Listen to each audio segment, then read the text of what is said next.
Now, if Al-Qaeda, when they get wind of this and start making threats to blow up movie theaters that play the movie American Sniper, which is coming out, I think, at Christmas time, if I'm not mistaken.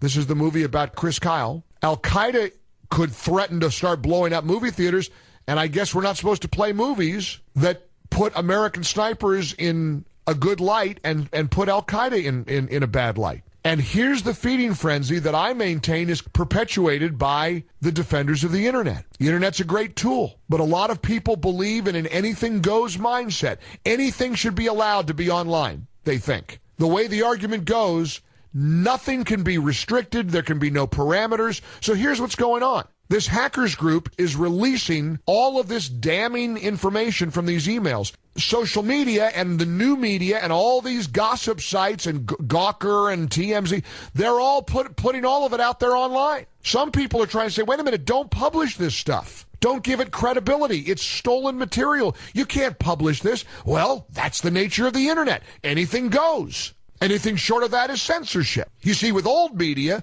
we showed restraint. Newspapers, magazines, radio, television, we had guidelines. The rule of the new media and the rule of the internet is that there are no guidelines. There's no parameters. There are no restrictions. Anything goes. You want to have a manual on how to blow up a building? That should be online. You want to have depictions of people having sex with children? That should be online. It's all protected. You want to have porn in libraries, in public libraries where children can access the internet?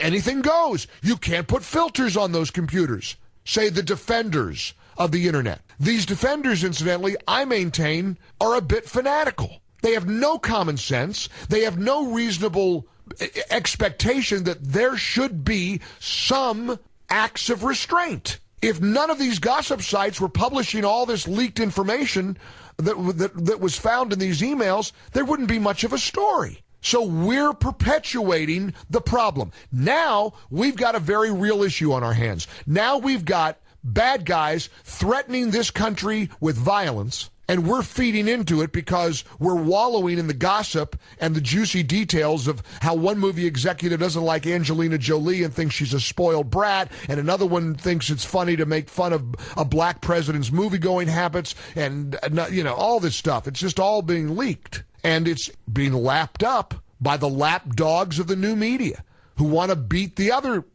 sites and be the first to get a scoop. It's a really, really dreadful situation.